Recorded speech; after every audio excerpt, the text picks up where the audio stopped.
तपोवनादिगमनं हत्वा मृगं काञ्चनं वैदेहीहरणं जटायुमरणं सुग्रीवसम्भाषणं वालीनिग्रहणं समुद्रतरणं लङ्कापुरीदाहनं पश्चात् रावणकुम्भकर्णहननम् एतत् श्रीरामायणम् आदौ देवकी देवगर्भजननं गोपीग्रहे वर्धनं मायापुतनादिजीवितापहरणं गोवर्धनधारणं कंसाच्छेदनं कौरवादिहननं कुन्तेसुतापालनम् एतत् श्रीमद्भागवतपुराणकथितं श्रीकृष्णलीलापहं हे रामचंद्र जन रक्षक रामभद्र श्री श्रीनिवास पुरुषोत्तम राज राज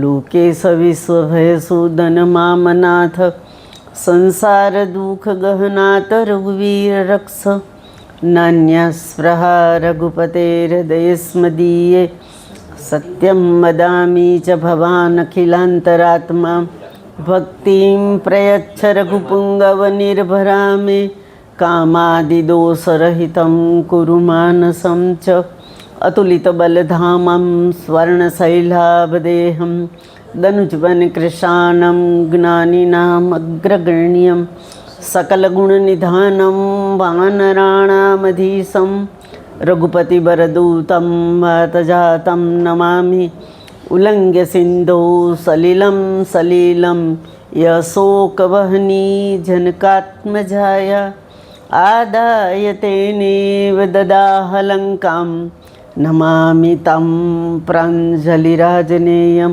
सर्वेऽपि सुखिनः सन्तु सर्वे सन्तु निरामया सर्वे भद्राणि पश्यन्तु मा कश्चित् दुःखम् अवाप्नुयात् दीनदयाल बिरद संभारी हरुनाथ मम संकटभारी मंगलभवन मंगलहारी द्रौ सुदशरथ जिरविहारी मानसं वाचकं पापं कर्मणा समुपार्जितं श्रीरामस्मरणेनैव तत्क्षणात् नश्यति ध्रुवं श्रीरामरत्नम् अहं वन्दे चित्रकूटपतिं हरिं कौसल्यासूक्तिसम्भुतं जानकी कंठभूषणम् अखंडानंदबोधेन शिष्यसन्तापपापहारिणो परमानंदरूपेण तस्मै श्रीगुरुवे नमः श्री सीतारामचन्द्रार्पणमस्तु नीलाम्बुजश्यामलकोमलाङ्गं सीतासमारोपितवामभागं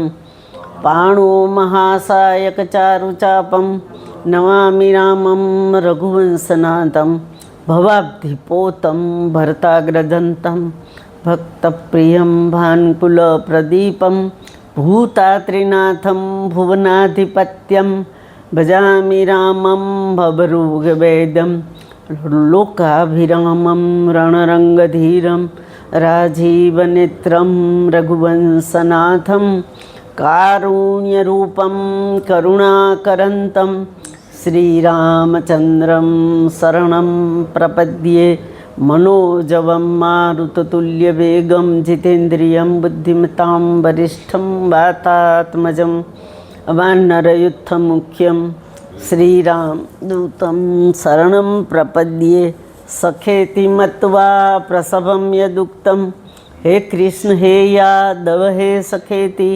अजानिता महिमा तवेदं मया प्रमादात् प्रणयेन वापि कायेन वाचा मनसेन्द्रियेण वा बुद्ध्यात्मना वा प्रकृते स्वभावात् करोमि यद्यत् सकलं परस्मै श्रीरामचन्द्रेति समर्पयामि श्री सीतारामचन्द्रार्पणमस्तु। अवधनाधणीने खम्मा घणी खम्मा घणी खम्मा घणी।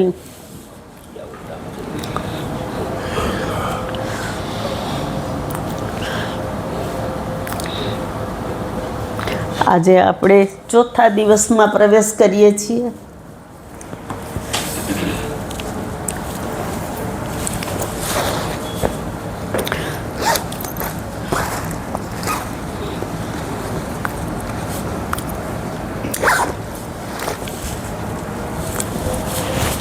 राम कथा जगमंगल करनी। રામકથા જગ મંગલ કરની. ઓહો સાહેબ, આટલું બધી સેવા કેમ કરો છો? હવે આજે આપણે ચોથા દિવસમાં છીએ, તો આવતીકાલે થાય છે એવું કે રામચરિત માનસના હાર્ટ સુધી ડૉક્ટર સાહેબ કહે તો પહોંચીશું. કરોડો પ્રણામ છે સાહેબને કે મને અહીંયા લાયકાત આપીને બેસાડી.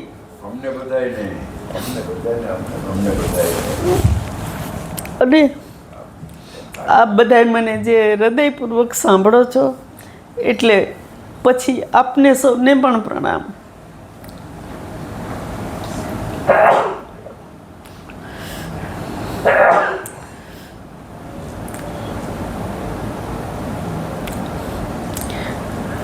ગઈકાલે આપણે છંદની વાત થોડીક કરી હતી, આજે બહુ નહીં કરું. તો પહેલી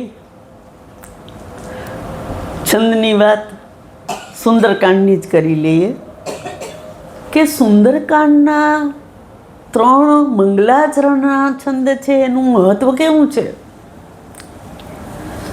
સુંદરકાંડના 3 મંગલાચરણના જે શ્લોક છે એનું મહત્વ કેવું છે?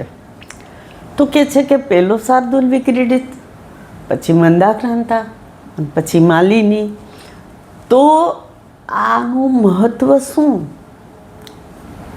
આ ત્રણેયનું ટૂંકમાં જ કહીશ કે શાર્દુલ એટલે સિંહ અને વિક્રીડિત એટલે લાક્ષણિક એની પ્રક્રિયા. આ શાર્દુલ વિક્રીડિત છંદ. તો આપણે આટલું જ કહીએ કે હનુમાનજી મહારાજે પહેલી સિંહ ગર્જના કરી, આ શાર્દુલ વિક્રીડિત. પહેલી સિંહ ગર્જના કરી એટલે તુલસીદાસજી એના રૂપ જ છે બધું. તો પહેલી સિંહ ગર્જના, પછી મંદાક્રાંતા. તો મંદ આક્રંદ, આક્રંદ એટલે રુદન, મંદ આક્રંદ. તો આ મંદ આક્રંદ તો માં કિશોરીજીનું છે. એના માટે તો હનુમાનજીનું આગમન છે. તો પહેલાં સિંહ ગર્જના હનુમાનજીની, પછી કિશોરીજીનું મંદ આક્રંદ, અને પછી આખા રામચરિત માનસમાં એક જ વખત માલિની છંદ, તે હનુમાનજીની વિજય ગાથા. તો આ માલિની છંદ, આ ત્રણેયની લાક્ષણિકતા આ છે.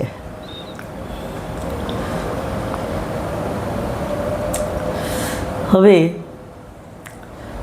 તુલસીદાસજીએ જ્યાં જ્યાં જેની જરૂર પડી એની જ રચના કરી છે. પ્રદીપભાઈ કે કાંતિભાઈ કે મહેન્દ્રભાઈ કે ખૂબ ખૂબ ખૂબ પ્રયત્ન કરી રહ્યા છો આપ બધા. તો એના માટે હું એટલું જ કહીશ કે તોમર શબ્દના 2 અર્થ થાય. તોમર શબ્દના 2 અર્થ થાય. એક તો તોમર છંદ, અને બીજું તોમર એટલે હથિયાર.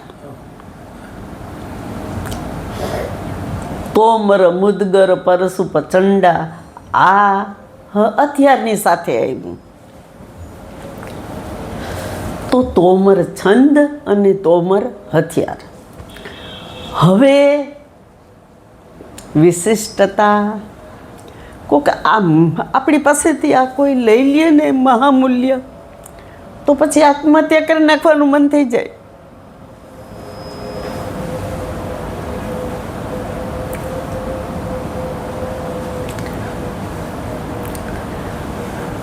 ત્રણ જગ્યાએ તોમર છંદનો પ્રયોગ થયો. કેટલી? 3 જગ્યાએ. બરાબર છે. તો પેલો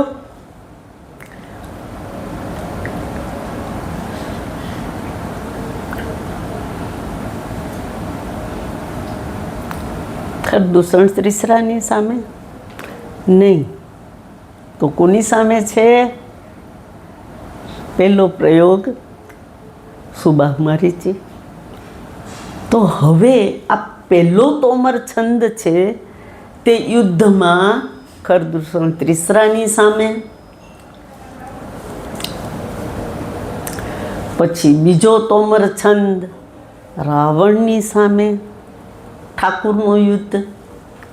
અને કાંતિભાઈ ત્રીજો છંદ ક્યાં છે?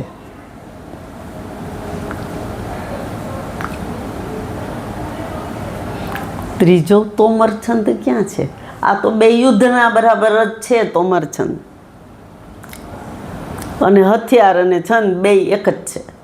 પણ ત્રીજો તોમર છંદ છે, પ્રદીપભાઈ મને રોકી નહોતી પણ બીજા લોકોએ મને રોકી દીધી. આ ત્રીજો તોમર છંદ છે ને એ ઇન્દ્ર માટે, ઇન્દ્રની સ્તુતિ માટે છે. તુલસીદાસજીએ સુખ હાડલે ભાગ છઠ, સ્વાન નિરખી મૃગરાજ, છીન લેઈ જની મો સે તેમી સુરપતિહીન લાજ. સિંહે મારણ કર્યું હોય અને એમાંથી વધ્યું ઘટ્યું કોઈ હાડકું કે કાંઈક રીએ અને એ મોઢામાં લઈ સુખ હાડ લેજો, જરાય ખોટું જ નથી, સાવ સાચી વાત છે. તો સૂખું હાડકું કૂતરું મોઢામાં લઈ અને શ્વાન નિરખી મૃગરાજ સિંહને જોવે તો ભાગે. કેમ? તો કે આ મારા મોઢામાં આ હાડકું છે ને એ જૂટવી લેશે તો.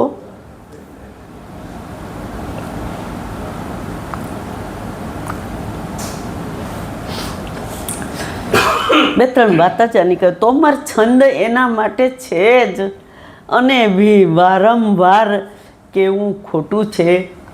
તો આ શા માટે કીધું કે ભાઈ આ ભક્તો હોય ને એ ભક્તિ માગતા હોય, ભક્તિ માગે પણ એને બીજું કાંઈ નથી જોઈતું.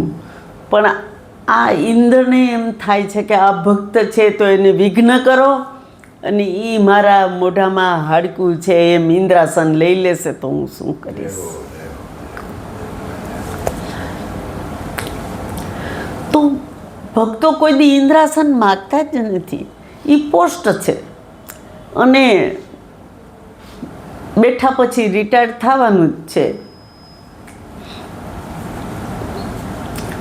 તો આ તેમી સુરપતિહીન લાજ, હાડકું લઈને જેમ કૂતરું ભાગે એમ સુરપતિને વારંવાર એમ થઈ જાય કે મારા મોઢામાંથી આ હાડકું લઈ લેશે તો. આવી રીતે વ્યાકરણ તરફ જાઓ ને તો સરિસ્વાન યુવાન મવાન, અરે સરિસ્વાન યુવાન અને મઘવાન, આ ત્રણેયના રૂપ એક થાય તો એમાં કૂતરું આવ્યું. સરિસ્વાન, યુવાન અને મઘવાન. મઘવા મહામલીન મુએ મારી મંગલ ચાહત. આ ઇન્દ્રની વૃત્તિ છે. કારણ કે અયોધ્યાવાસીને દુઃખી કરવા હોય એ સારી વાત થોડી છે. ભય, ઉચાટ, અરુચિ દરેકના હૃદયમાં મૂકી દેનાર કોણ છે? ઇન્દ્ર. પણ તુલસીદાસજી એનોય બચાવ કરી લે છે કે ભાઈ આ લોકોમાં ઇન્દ્રએ આવી વૃત્તિ ન મૂકી હોત તો ઠાકુરના વિયોગમાં ઝૂરી ઝૂરીને મરી જાત. આ તો પછી એમ પણ લખ્યું કે આ માયા કોને વ્યાપી ગઈ, તો કે દારૂ પીધો હોય તો જેવી લાયક હોય એટલો દારૂ ચડે. કોકને બહુ ચડી જાય ને કોકને ઓછું ચડે. તો અહીંયા આ વૃત્તિ. હવે આ ત્રીજી સ્તુતિનું કારણ તોમર છંદ આટલા માટે છે.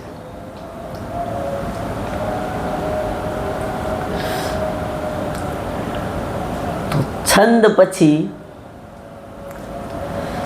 દોહા સોરઠા અને એનું આપણે વાત કરી લીધી છે. પણ છંદ પછીથી જો અલંકાર તરફ જવું હોય તો સંસ્કૃત સાહિત્યમાં તો બધા એનું જ નામ દેતા હતા. હું દઉં છું, મને ખબર છે કે ઉપમા કાલિદાસસ્ય ભારવે અથ ગૌરવમ ને દંડી ન પદ લાતિત્યમ ને માઘે સંતિ ત્રયો ગુણા, એનામાં 3 ગુણ હતા. તો આ આપણા બાપુજીમાં શું છે? આવા તો 500 ગુણ છે. 3 ગુણ નહીં, બધા કેટલા બધા ગુણ આમાં છે.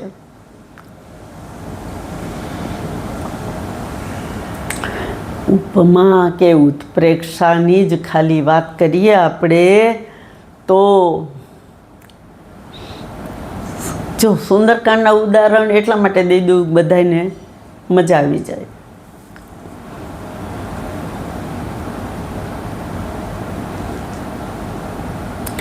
સહી સકન ભાર ઉદાર અહિપતિ બાર બાર મોહ અહીં ગહ દસન પુનિ પુનિ કમઠ પૃષ્ઠ કઠોર સો કિમિ સો અહીં રઘુવીર રુચિર પ્રયાણ પ્રસ્થિતિ જાની પરમ સુહાવની જનુ કમઠ ખર પર સરપરાજ સો લિખિત વિચલ પાવની. આ શું છે? કેવડી જબરજસ્ત ઉપમા ક્યાંય હોય? શું કહેવા માગે છે તુલસીદાસજી કે જ્યારે સહી સકન ભાર આ ઠાકુરનું સૈન્ય ચાલતું થયું તો પૃથ્વીથી ભાર સહન ન થતો અને શેષનાગ ઉપર પૃથ્વી છે તો શેષનાગ શું કરે છે? આ કલ્પના છે ને આપણી જૂની કે પહેલાં કાચબો પછી શેષનાગ અને એના ઉપર પૃથ્વી. તો જનુ કમઠ ખર પર સરફરાસો લિખિત અવિચલ પાવની. આ માટે તો તુલસીદાસજીએ આવડી મોટી ઉપમા લખી. શું કરે છે? તો કે કાચબાની પીઠ ઉપર સર્પ પોતાની 2 જીભથી અવિચલ ક્યારેય ના ભૂસાય. રઘુવીર રુચિર પ્રયાણ પ્રસ્થિતિ જાની પરમ સુહાવની જનુ કમઠ ખર પર સરપરાસો લિખિત અવિચલ પાવની. આ કાચબાની પીઠ ઉપર જો લખાઈ જાય તો કોઈ દી ભૂસાય નહીં.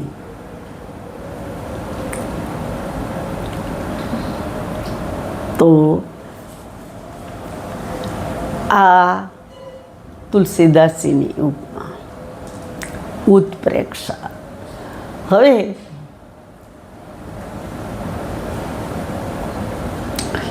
છંદની વાત કરું તો એમાં કોઈ દિવસ આરો આવે એમ છે જ નહીં. અલંકારની વાત કરો તોય ક્યારેય પાર નહીં આવે. એક જ સીધો દાખલો દઈ દઉં. થોડીક મારે આજે બ્રહ્મની વાત કરવી હતી, કારણ કે બ્રહ્મ નિરૂપણ કોઈ કરતું નથી. આ સબ્જેક્ટ કોઈ હાથમાં લેતું નથી. ડિફિકલ્ટ. અને એનો કોઈ વાંક જ નથી. એનું કારણ એક જ છે કે સામે ઘણી વખત કાંતિભાઈ જેવા કે મહેન્દ્રભાઈ જેવા અસંખ્ય વખત માનસ વાંચ્યા પછી ક્યાં બ્રહ્મ નિરૂપણ છે એની ખબર પડવી અઘરી છે. અને બ્રહ્મ નિરૂપણ રામચરિતમાનસમાં છે માટે વાલ્મીકી પાછળ છે, રામચરિતમાનસ ઉપર છે. વાલ્મીકીજી એવા બ્રહ્મ નિરૂપણ કર્યું જ નથી. તો હવે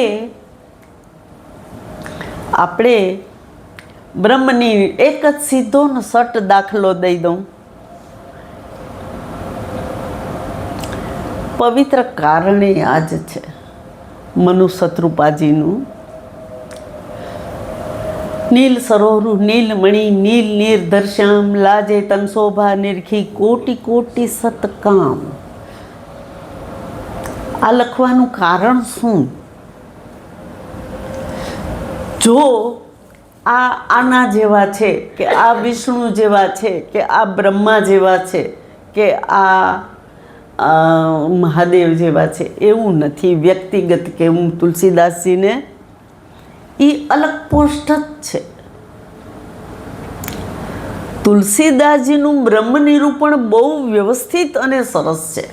તો આ એક જ જગ્યાએ આવું સરસ કહી દઉં એટલે ખબર પડી જશે કે અખિલ બ્રહ્માંડનું જે સ્વરૂપ એ ઠાકુર. તો કેવા ઠાકુર છે? નીલ સરોવર. પહેલાં તો પાણીનું કમળ, નીલ સરોવર. પછી કહે છે કે નીલમણી, તો પર્વત. નીલમણી પર્વતનું જે સૌંદર્ય છે તે મણી, નીલમણી. પછી કહે છે કે નીલ નીરધર્ષ્ય, આ વાદળ છે એના જેવો શ્યામ રંગ, એટલે ઠાકુર. તો આ પરબ્રહ્મનું જે સ્વરૂપ મનુષ્ય કૃપાને દર્શન દીધું, એના માટે સીધો આ દાખલો સરળ એટલા માટે કહું છું કે અહીંયા તુલસીદાસજીએ કરામત એટલી જ કરી છે કે જલનું સૌંદર્ય, જલનું સૌંદર્ય. પછી પૃથ્વી એટલે કે આ પર્વત, પૃથ્વીનું ઐશ્વર્ય.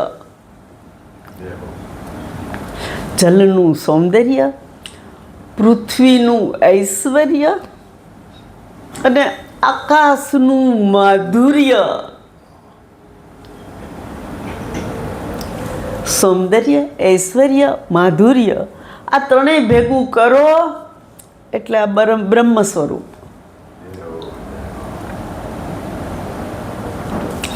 આ બ્રહ્મ નિરૂપણની સીધી સરળ વ્યાખ્યા છે.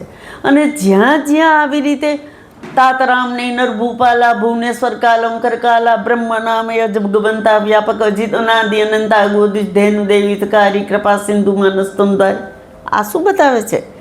વિભીષણ કહે છે કે આ બ્રહ્મ છે, કે છે ને.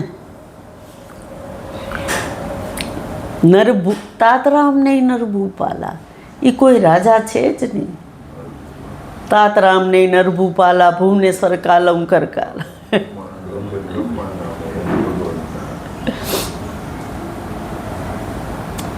અને આપણા રીછપતિ જાંબુવાન કે છે અંગદને, નિજ ઈચ્છા પ્રભુ અવતરહી સુરમહી ગોદીજ લાગી સગુન ઉપાસક સંગત હઈ રહી મોજ સત્યાગી. આપણે મોક્ષ આપણે ક્યાં જોઈએ છીએ? નથી જોતો. એટલે આ બ્રહ્મ નિરૂપણમાં તુલસીદાસજીએ, હું તો એવું કહું છું કે અસીમ કૃપા હોય ને તો જ આ બધું અનાયાસે થઈ જાય છે. આ ચલાવવાની કોઈ સહેલી વાત નથી. સાહેબમાં ઉપર અસીમ કૃપા થઈ તો આ ચાલ્યા કરે છે, નહીંતર કેવી રીતે ચાલે? કરનારી જ છે. આપણને નિમિત્ત સારા કામ માટે બનાવે છે, એ આપણા અહોભાગ્ય છે.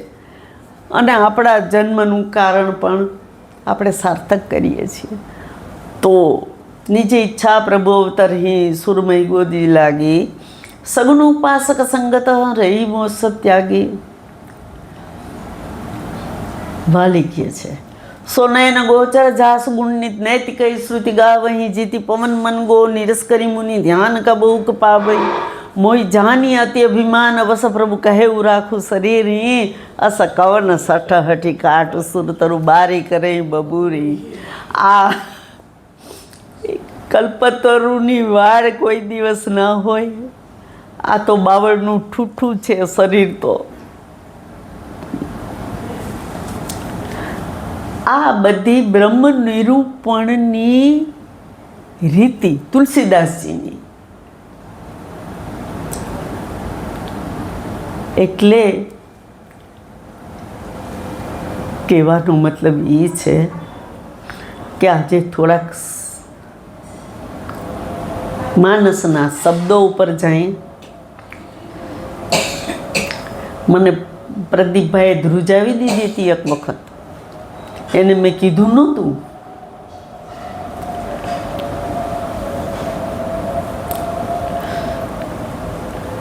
મેં કીધું કે માનસની શબ્દ સૃષ્ટિ લખવી છે તો કેવી રીતે લખીશું. પછી મેં એને કીધું હું આ તો ગૂગલ સાહેબ કહેવાય, એટલે મેં કીધું કે આમાંથી ગોતીને હું લખું, 6 મહિના વયા જાય અને ત્યારે ખબર પડે કે આટલા તત્સમ શબ્દો હતા, આટલા તદભવ હતા. તો મહેન્દ્રભાઈ, તત્સમ શબ્દ રામચરિતમાનસમાં સંસ્કૃતમાં જ પ્રયોગ થયો હોય એનું નામ તત્સમ શબ્દ, અને એમાંથી બનાવીને શબ્દો ઉત્પન્ન કર્યા હોય તો એના તદ ઉદ્ભવ, એમાંથી ઉદ્ભવ થયેલા. પછી ક્યાં આમાં પહોંચવું? યુનાની, પોર્ટુગલી, પારસી, અરબી અને ક્યાંય બાકી નથી રાખ્યું. કચ્છના શબ્દો ને એક પ્રાંતના શબ્દો. એક વખત મેં કીધું હતું કે આપણા એમાંય કેટલાય આવા બધા ઘૂસી ગયા છે. એકવાર જે લોકો મોયડા ઇન્ડિયા રહીમાં હશે એને ખબર હશે કે વકટલેન, મૂઠનાર. આ વકટલેન કાંઈ આપણો શબ્દ નથી.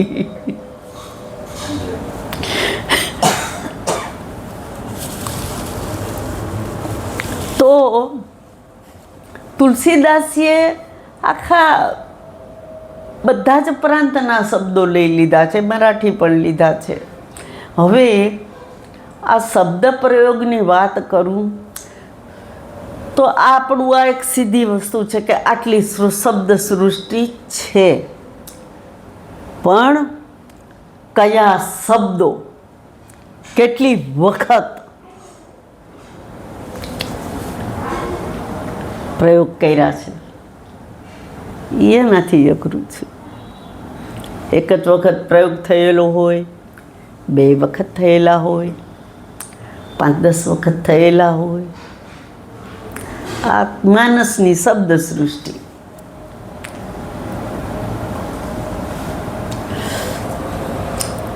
જુઓ, હવે આવા શબ્દો એવા છે કે એના માટે પહેલાં સમજણ આપવી પડે કે અહીંયા આ અર્થઘટન કરવું.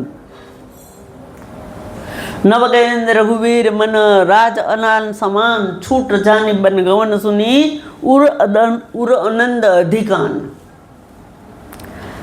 તુલસીદાસીએ લખી નાખ્યું. શું? તો કે નવગયન રઘુવીર મન. ઠાકુરનું મન કેવું છે? જુવાન હાથી જેવું. જ્યારે રાજ સોંપવાનું આવ્યું ત્યારે કે નવગયન રઘુવીર મન. ઠાકુરનું મન જુવાન હાથી જેવું છે. નવગયન રઘુવીર મન રાજ અલાન સમાન. અને રાજ તો કે એક આનો એકદમ અર્થ આપણી તળપદી ભાષામાં આપણે મેંઢું કહીએ છીએ, અને આ કાંડાથી પણ જાડું હોય અને એની સાંકળે એવી જ જાડી હોય. તો આ મેંઢું શું છે? એ હાથીને પગમાં બાંધી દેવાનું. પછી એ હાથથી જાડી સાંકળ હોય એને કોઈ હલી ન શકે એવા ઝાડ સાથે બાંધી દેવાનું, નહીં તો એ બધું ઉપાડીને ભાગે. તો આ નવગયન રઘુવીર મન, ઠાકુરનું મન કેવું છે? જુવાન હાથી જેવું. અને આ રાજ્ય અયોધ્યાનું રાજ્યાભિષેક થાય છે એની પહેલાંની આ વાત છે. ને જ્યારે આવી કે અંબાએ વાત કરી કે ભાઈ તમારે કાલે આજે સૂર્યોદય થાય ત્યારે વન પ્રસ્થાન કરવાનું છે, તો ઓહો કેટલા રાજી થઈ ગયા. આ પગમાં મેઢું પડ્યું હતું સાંકળ સાથેનું, એ નીકળી ગયું.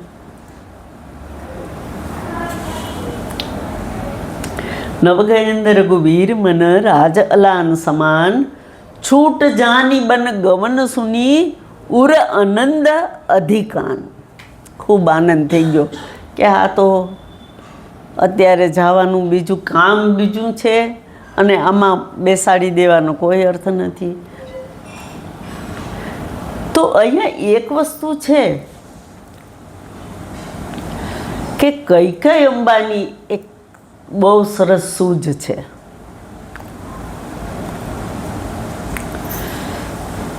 કે આ નગરીનું નામ શું? અવધ. અહીં વધ ન થાય અને અયોધ્યા, અહીંયા યુદ્ધ ન થાય. ઠાકુરને એના અવતારને ચરિતાર્થ કરવો હોય તો વન પ્રસ્થાન જરૂરી છે. તો અવધ અને અયોધ્યા આ બે શબ્દ એટલા માટે જ છે કે અહીંયા યુદ્ધ હોય જ નહીં.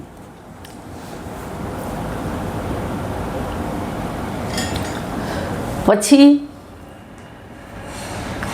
નવગયંદ રઘુવીર મન રાજાલાન સમાન, છૂટ જાની બન ગવન સુની ઉર આનંદ અધિકાન. ઠાકુર એકદમ ખુશ થઈ ગયા કે આ અત્યારમાં મેંઢું પડ્યું હતું આટલી નાની ઉંમરમાં એ નીકળી ગયું. હવે એમ કે છે ઘણા કે જ્યારે જો આ બધાય પુરાવા સાચા છે, માનસમાં એના સંકેત આપી જ દીધા છે,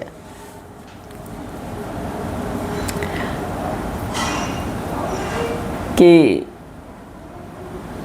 કિશોરીજી 9 વર્ષના હતા, ઠાકુર 16 વર્ષના હતા ત્યારે લગ્ન થયા. એ તો સાચું ને, બધાને ખબર છે, આપણા રામ ભક્તોને. પછી વન પ્રસ્થાન વખતે કિશોરીજીની ઉંમર 19 વર્ષની છે અને ઠાકુરની 26.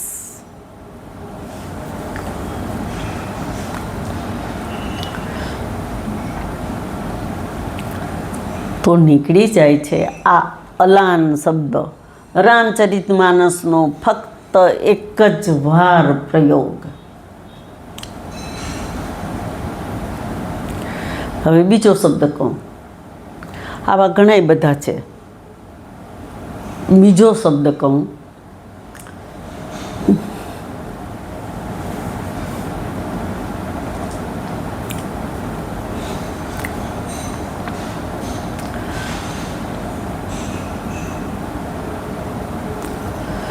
માની રજા લેવા લક્ષ્મણજી જાય છે.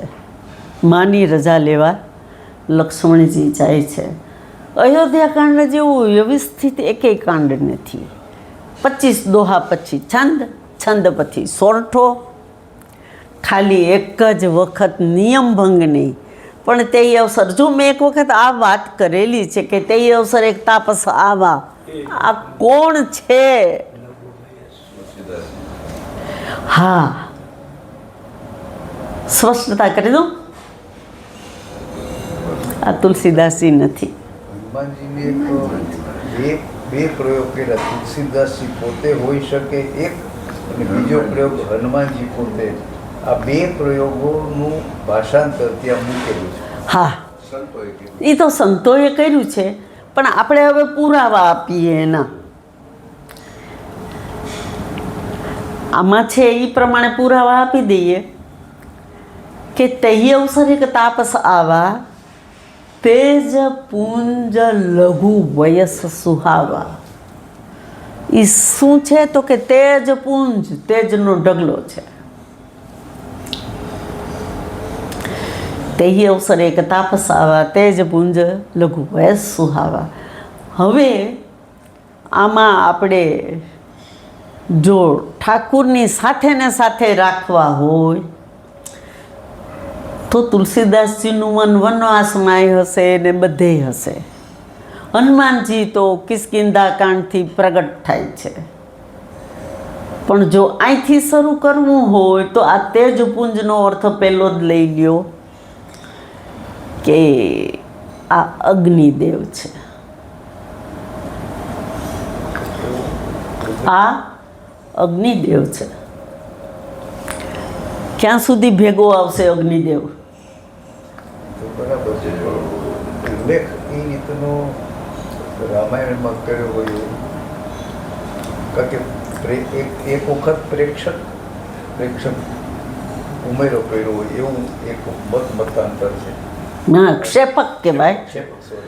ક્ષેપકનો ભાવ વ્યક્ત કર્યો છે. હા હા, એમ પણ છે, પણ સાચી વાત એ છે કે જો સાહેબ આપણે બધાને આ ગમતું હોય કે કહા કે પથિક કહા કી નો હે ગવનમાં, તો જો આપણને ગમતું હોય તો તુલસીદાસજીની ભાવના કેવી હશે? એને પથિક બહુ ગમ્યા છે અને એટલા માટે જ આ ક્ષેપક છે નહીં. તુલસીદાસજી પોતાનું જ મન છે. અને તે પિતુમાં તું કહું સખી કૈસે જીન પઠ એ બન બાલક એસે, એ કઈ સંગતમાં આ આખો દોહો છે જ નહીં.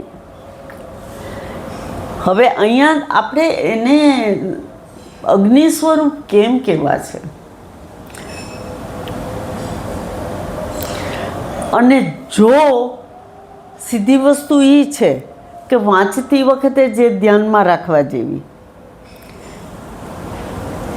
કે જ્યારે આ ચોપાઈની આ દોહાની રચના થઈ એની પહેલાં હજી આગળના જ દોહામાં ગોહરાજા એમ કહે છે કે પ્રભુ મારે આપની સાથે આવવું છે અને તમે કહો તો હું તમે જ્યાં રહેશો ત્યાં પર્ણકુટી બનાવી દઈશ ને આપની સેવા કરીશ ને પછી આપ રજા આપશો ત્યારે પાછો આવી જઈશ. આ વાત છે જ, પણ આ પ્રસંગ પછીના બીજા જ દોહામાં કાંતિભાઈ ગોહરાજા વિદાય માગે છે અને ઠાકુર આપી દે છે. તો આનું કારણ શું? મારે જાવું હોય ક્યાં જાઉં કેમ? એટલે આનું કારણ કાંઈ નથી. ઘરેથી નીકળ્યા ત્યારે રામ, લક્ષ્મણ, જાનકી અને સુમંત પ્રધાન કેટલા છે? 4. પછી સુમંત પ્રધાનને રજા આપી એટલે ગોહરાજા આવી ગયા. અને આ જે પ્રસંગ છે એક દોહાનો, એ દોહા પછી તરત જ ગોહરાજાને વિદાય આપી દીધી બીજા જ દોહામાં. તો આનો અર્થ શું કે આ અગ્નિદેવ ચોથી વ્યક્તિ છે. 3 નહીં 4. ખાલી જગ્યા ભરી દીધી, ઓને જવા દીધા. હે, ખાલી જગ્યા ભરી ઓને જવા દીધા. ઓને જવા દીધા અને આ આવી ગયા. પણ હવે મારે કહેવું બીજું છે.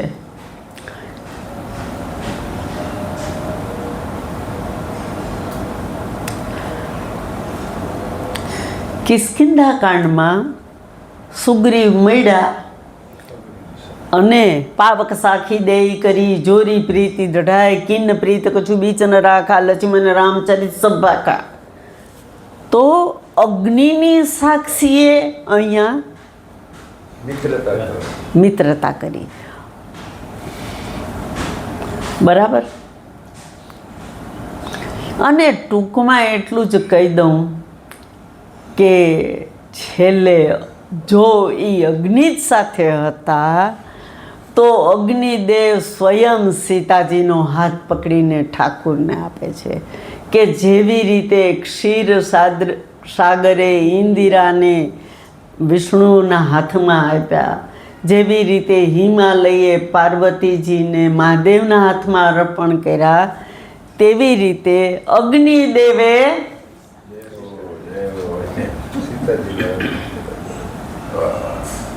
બરાબર. તો અહીં સુધી અગ્નિ રહ્યો જ ને, સાક્ષી તરીકે રહ્યો.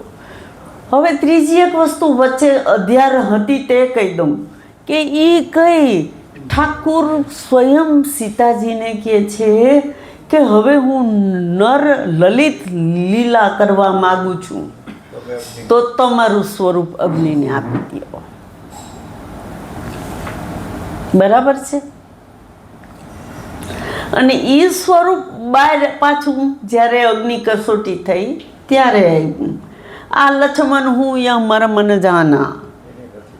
બહાર હતા એ. તો આનો અર્થ શું છે કે આ અગ્નિ છે એની ઘણી બધી વસ્તુઓ સાબિતી મળે છે પહેલેથી છેલ્લે સુધી.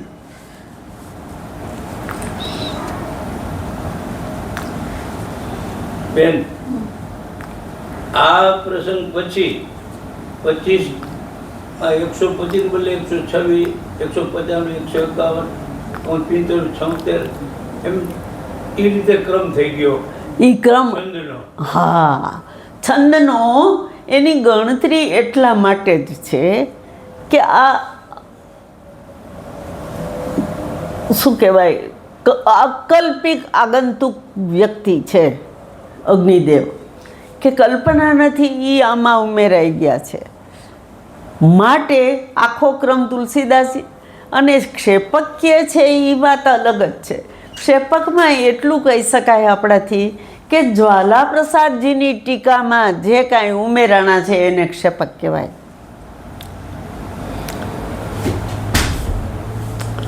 આ સિવાય ક્ષેપક નથી બહુ. તો આ અગ્નિદેવ છે એવું મારી માન્યતા છે. હો, મારી માન્યતા છે કે આ અગ્નિદેવ છે. અભ્યાસ પછી તમે થોડું કહી શકો એ અમે ન એ વખતે એટલે અમે એને સ્વીકારીએ શ્રદ્ધાથી જ. આ અર્થઘટન અમને તો સ્વીકારવું બરાબર પ્રદીપભાઈ. આટલા અભ્યાસ પછી આટલો મનન ચિંતન પછી તમે કહો છો. હા હા હા પાકી વાત. અને એ છે ને આર્ષ દ્રષ્ટા જેવો ભાવ છે. અને બધા પરિબળો છેટ સુધી એવા જ આવ્યા ને, એવા જ આવ્યા. એટલે અને પાછું એક્સપ્લેનેશન એવું છે હા, હા. કે આપણે સ્વીકારીએ એટલે અમને આ વાતનું અત્યારે પોળ પડ્યો કે ક્ષેપકની વાત ભૂલી જાય પણ અગ્નિદેવ છે એની ત્યાં એન્ટ્રી થઈ ગઈ એટલે અમને હવે પ્રત્યક્ષ દેવ સાચી વાત બીજી એક છે કે હું ઘણાને કહેતી હોઉં છું, અમસ્તી હું આ તો ગૃહિણીઓની સાથે વાત કરતી હોઉં ત્યારની વાત છે કે આખા ઘરની અંદર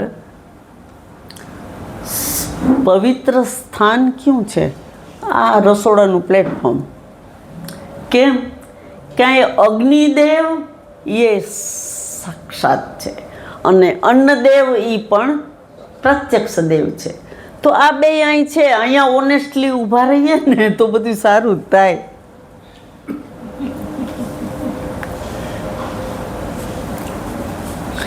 આ બે પ્રત્યક્ષ દેવ છે પ્લેટફોર્મ ઉપર જ.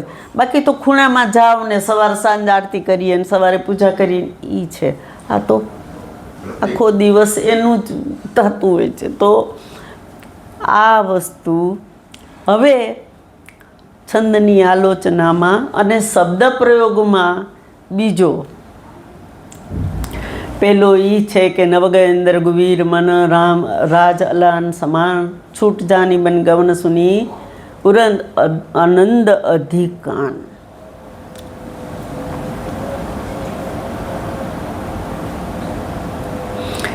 ઓલા ઘેટા બકરાના માલધારી જે હોય ને, ઘેટા બકરાના માલધારી એ શું કરે કે એક મોટું રાંઢવું લે, મોટું રાંઢવું લે પછી એમાં આવડા ગાળિયા નાખે. પછી જેટલા ઘેટા અને બકરા અને એના જે બચોલિયા હોય ને એ તો ઉઠીને ભાગી જાય તો એના ભોડા અંદર ભરાવી દે અને પછી એટલે એ ભાગી ના જાય.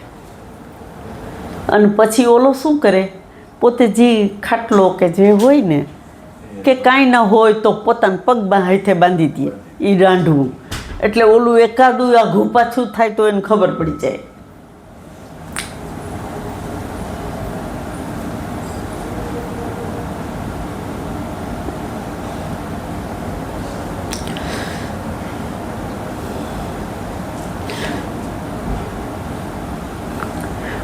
બધી અકલ્પ્ય વાતો છે આ,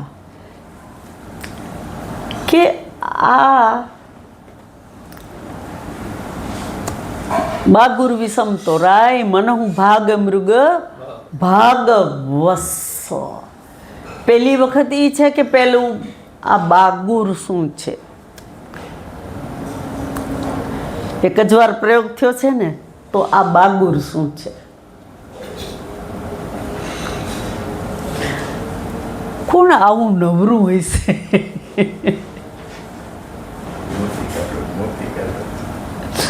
એટલે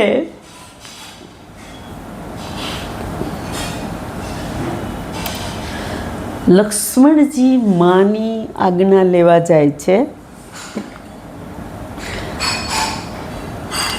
અને માએ હા પાડી દીધી. પહેલાં તો પ્રણામ કર્યા ત્યારે એમ થઈ ગયું કે આ કંઈક અનિષ્ટ કરી નાખશે ને મને એમ કહી દેશે કે તારે ન જવાય, તો હું શું કરીશ? પણ માએ તો હા પાડી હતી કે અવધ તહાં જહાં રામ નિવાસ, તહાં હી દિવસ જહાં ભાનુ પ્રકાશ.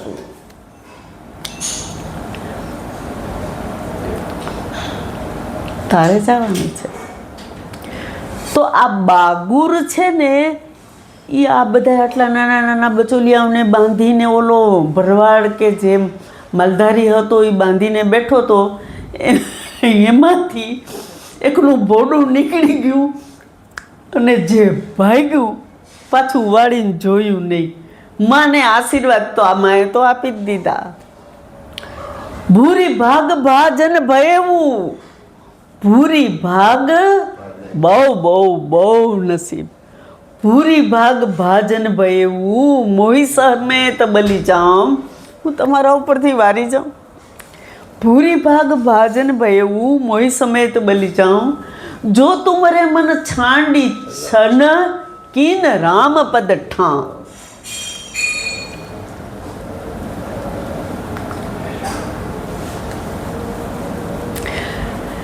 બધી જગ્યાએ શબ્દો પ્રયોગ એ જ હોય તો કહેવાની રીત જુદી છે તુલસીદાસજીની. કે અહીંયા માએ તો કહી દીધું કે કોઈ પણ વાતની ચિંતા કર્યા વગર તમે બહુ ભાગ્યનું ભાજન બન્યા છો અને તમે ઠાકુરની સેવા કરી લ્યો.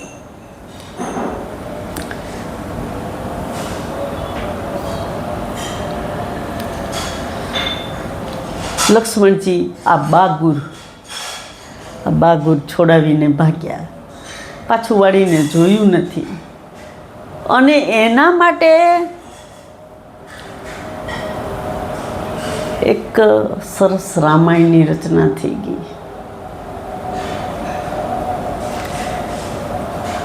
રામાયણ તો સબને લીખી, કેટલાએ લખી. હરિ અનંત હરિ કથા અનંતા, કહી સુનઈ સબ વિધિ સબ સંતા.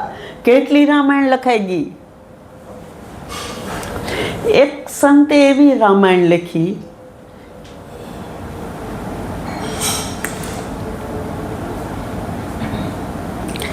કે એમાં ઉર્મિલાનું ચરિત્ર આવે. ઉર્મિલાનું જ આવે ને એક બકટ ઠાકોર ગુજરાતીમાં છે, કોઈ ગુજરાતી ભણ્યા હોય તો એને ખબર હશે. એણે પણ એક કવિતા લખી છે કે ઉર્મિલા છે, જ્યારે લક્ષ્મણજી એને મળવા જાય છે ત્યારે એ એમ સામેથી કહે છે કે એવું કોઈ શાસ્ત્રમાં નથી લખ્યું કે ચાકરે પોતાની બાયડીને ભેગી લઈને જવી પડે. તમે ચાકર તરીકે જાઓ છો, હું તમારા ભેગી આવું ને તમારું મન મારામાં વધારે ચલિત થાય તો ઠાકુરની સેવામાં વિઘ્ન આવે. એ કવિતાનું નામ જ ઉર્મિલા છે, બકટ ઠાકોર. બકટ ઠાકોરની ને? ના ના, એ બીજું નામ છે. કહું હવે આ તો ગુજરાતી છે એટલે મને બહુ નથી ખબર, પણ હવે એટલે આવી વસ્તુ છે કે આ બીજો પ્રયોગ થયો જે બે શબ્દો એક જ વખત, તે આ એક બાગુર અને બીજો અલાન. પ્રદીપભાઈ તમારે છે ને ડરી ગઈ હતી હું બહુ કે આ તત્સમ ને તદ્ભવ કેમ છૂટા પાડીશ. કાંઈ નહીં, ઠાકુરે બધું કરવાનું હતું એમ કરી દીધું.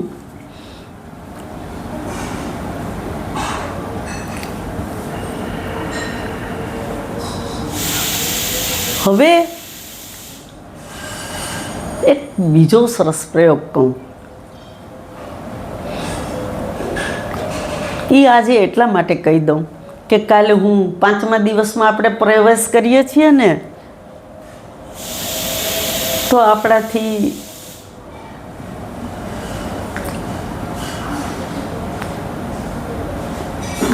હૃદય સુધી પહોંચી શકાય.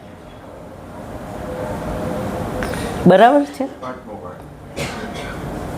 જો તો આમ તો 3 આગળ 3 પાછળ. હવે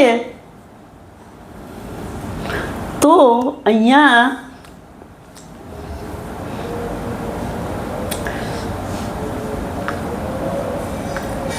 મને બહુ આનંદ થયો. તો સાહેબ તમે એને નામથી ઓળખો છો, પ્રદીપભાઈ પણ ઓળખે છે, ડૉક્ટર ગુમાસ્તા સાહેબ, બરોડાના પેથોલોજિસ્ટ. હવે આ સાહેબનો એક મારા ઉપર ફોન આવ્યો, મને બહુ આનંદ થઈ ગયો કે તુલસીદાસજીએ 3 ભક્તિ લખી છે, અનપાયની, અવિરલ અને ભેદ. બરાબર છે ને? તો અનપાયની ભક્તિનો 5 વાર પ્રયોગ. બરાબર છે? સૌથી પહેલી સ્વયં પ્રભાદેવી, બીજી હનુમાનજી, ત્રીજી મહાદેવ. 12 બર માંગે હર્ષિદેવ શ્રીરંગ પદ સરોજ અનપાયની ભક્તિ સદા સત્સંગ. આ ત્રીજી. ચોથી સનકાદિક ઋષિ, સનકાદિક ઋષિ. અને 5મી એક જનરલ સ્ટેટમેન્ટ તરીકે મૂક્યું છે તુલસીદાસજીએ. એટલે અનપાયની ભક્તિનો 5 વાર પ્રયોગ થયો. અને અવિરલ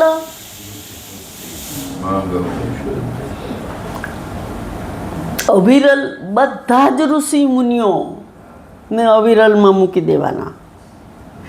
કાગભૂષુંડી ગરુડજી પણ એમાં જ આવી જશે, અને જટાયુ પણ એમાં જ આવી જાય. બરાબર? અને ઋષિ મુનિઓ તો અવિરલમાં છે જ. તો અવિરલ ભક્તિ માગી બર ગીત ગયું હરિધામ તૈકી ક્રિયા યથોચિત નિજ કર કિન્ની રામ.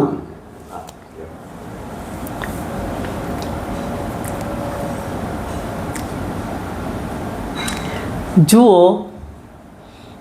આ એક પ્રસંગ એવો છે કે એમાં ઘણી બધી કમ્પેરિઝન કરવી પડશે.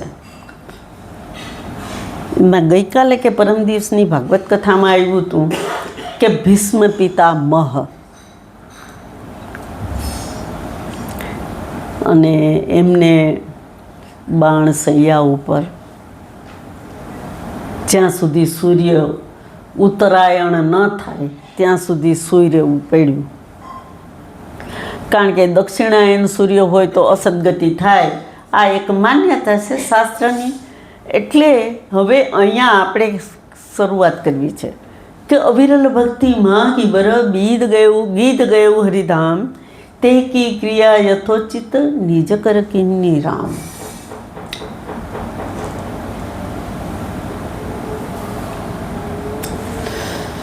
દશરથ રાજા છે ને, એને જે મનમાં ઠસી જાય એ ગમે તે ભોગે કરે, ગમે તે ભોગે કરે, કરવું જ છે. હવે વિચાર કર્યો, પણ એ શું છે એ ખબર તો છે ને. દેવાયચી નામની એક અપ્સરા છે, સુંદરી કયો. એ શનિદેવના મંદિરમાં જાય છે. શનિદેવને વિનંતી કરે છે કે તમે મારી સાથે લગ્ન ગ્રંથિથી જોડાઈ જાઓ. મારે આપના સમાન પુત્રની ઈચ્છા છે. કેટલી બધી વિનંતી કરી, કેટલું બધું અજીજી કરી, પણ છતાં શનિદેવ પોતાની સમાધિમાંથી જાગૃત થયા નહીં. ખબર છે? તો શનિદેવ પોતાની સમાધિમાંથી જાગૃત થયા નહીં. પછી આ સ્ત્રીને, સુંદરીને ગુસ્સો આવ્યો કે આજ પછીથી તમે મારી સામે દ્રષ્ટિ પણ નથી કરી શક્યા. હું કોણ છું, કેવી તમને આજીજી વિનંતી કરી રહી છું, અને શેના માટે? લગ્ન ગ્રંથિથી જોડાવા માટે. તો પણ તમે મારા સામું જોયું નથી. આજ પછીથી તમે ત્યારે કોઈ પણની સામે જોશો તો એ માણસ બળીને ભસ્મ થઈ જશે. એટલે મંદિરમાં એમ લોકો પણ કહે છે કે શનિદેવની આંખો બંધ હોય છે અને શનિદેવ પીઠ ફેરવીને બેઠેલા છે. એટલે કોઈના સામું જોવું નહીં અને કોઈ બળી ભસ્મ થાય નહીં.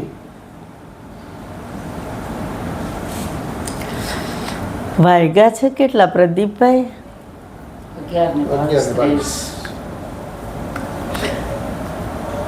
તો શનિદેવ પીઠ ફેરવીને બેઠેલા છે અને પછી હવે કોઈ દિવસ કોઈ સામે જોતા નથી.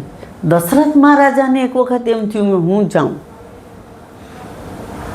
આ સ્ત્રીના આવા અભિશાપ છે કે મને કાંઈ નહીં થાય. એટલે દશરથ મહારાજા જાય છે શનિદેવ પાસે અને ખૂબ આજીજી કરવા માંડ્યા. અને શનિદેવે એકદમ આંખ ખોલી નાખી. શનિદેવે આંખ ખોલી તો દશરથ રાજા દજાવા માંડ્યા. આ વાત હું આજે આખી નહીં કરી શકું. તો શનિદેવની આંખો ખુલીને દશરથ મહારાજા દજાવા માંડ્યા. આ દજાતા એક ભર બપોરના સમયે જટાયુ બહુ મોટા ઝાડ ઉપર બે પોતાની પાંખો પોળી કરી અને 12 વાગ્યાના સમયે વિશ્રામ લઈ રહ્યા છે. આના ઉપર દશરથ મહારાજાનું શરીર પડ્યું.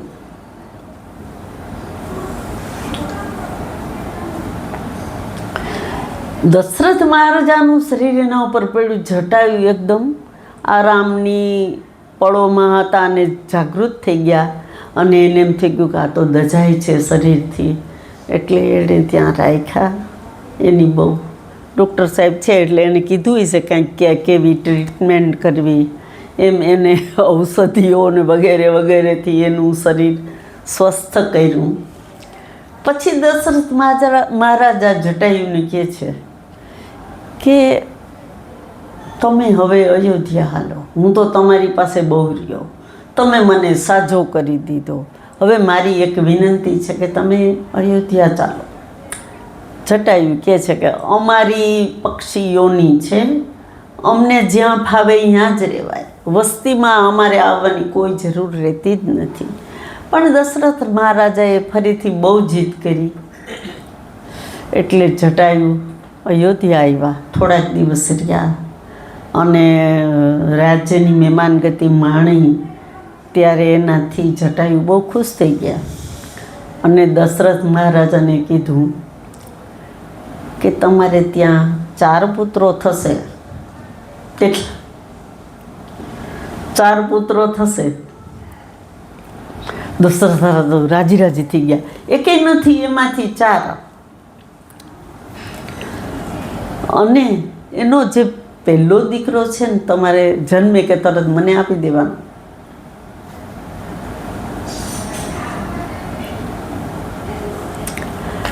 દશરથ રાજા કહે છે કે જ્યાં દીકરા જ નથી ત્યાં 4 આપવાની આ વાત કરે છે. અને એ એમ કે છે કે પહેલો આપી દેવાનો, તો કે આપી દીધો, વાંધો નહીં, પછી 3 તો રહેશે ને. હવે હકીકતમાં આ આશીર્વાદ કે જે કયો તે એનાથી બધી રાણીઓ સગર્ભા થાય છે અને ઠાકુરનો જન્મ થાય છે. સૌથી પહેલો જટાયુ આવી ગયા, લાવો.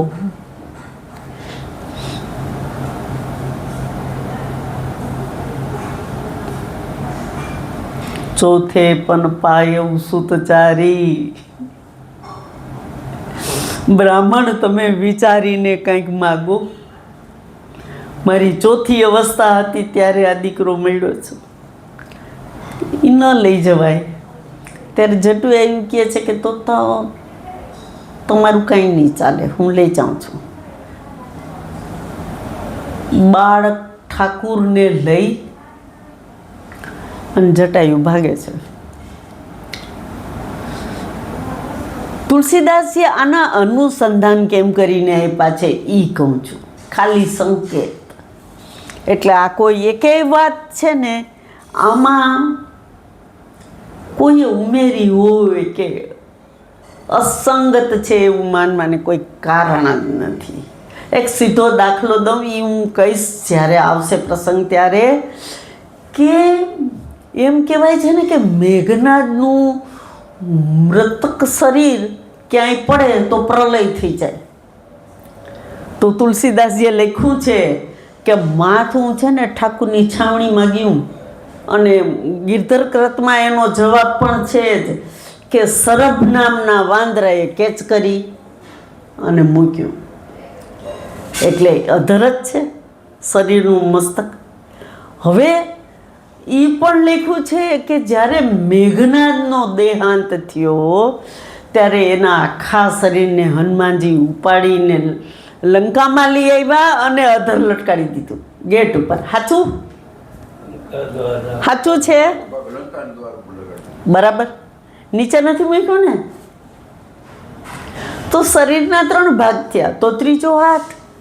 તો હાથ તો સુલોચનાના આંગણામાં છે, એને તો સુલોચનાએ જ હાથમાં લઈ લીધો છે.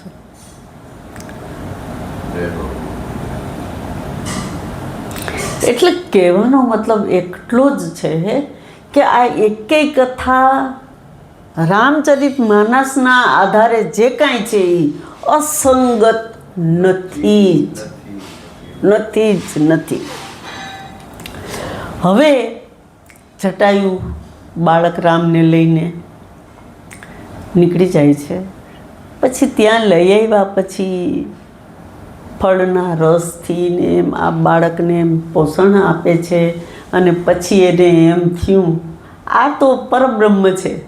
એની સાથે જટાયુ વાત કરે છે, પ્રભુ એ કે તમને મા બાપનો પ્રેમ, તમારા મા બાપને બાળક પ્રેમ જોઈએ છે ને તમને માતા પિતાનો પ્રેમ જોઈએ છે. હું અહીં લઈ આવ્યો છું એ તો એક મારી નાનકડી ઈચ્છાને તૃપ્ત કરવા હું તમને મૂકી જાઉં છું. પણ એટલું જરૂર યાદ રાખજો કે મારી અંતિમ ક્રિયા તમારે કરવાની છે.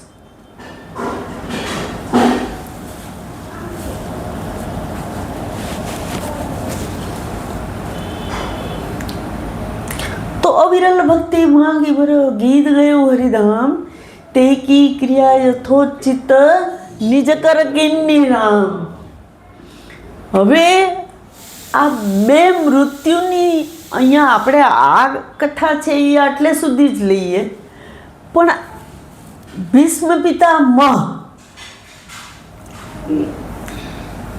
અને જટાયુ આ 2 મૃત્યુનું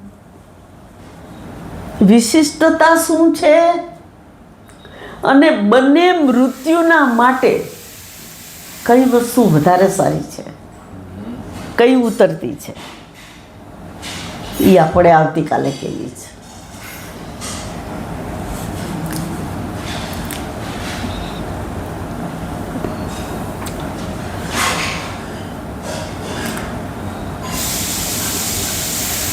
આજના કથાને વિરામ આપતા બધાને મારા ખૂબ ખૂબ હૃદયપૂર્વકના પ્રણામ. જય સિયારામ. કોશિશ કરું છું કે તમને આનંદ થાય. રોજ નીકળું છું ત્યારે ઠાકુરને કહીને નીકળું છું કે બધાને મજા આવે અને મને પણ મજા આવે. અહીંયા પગે લાગતા પણ આને બાપુજીને એમ જ કહું છું કે બધાયને આનંદ આવે ને મને આનંદ આવે એટલું કરાવજે, બસ, બીજી કોઈ જરૂરિયાત નથી.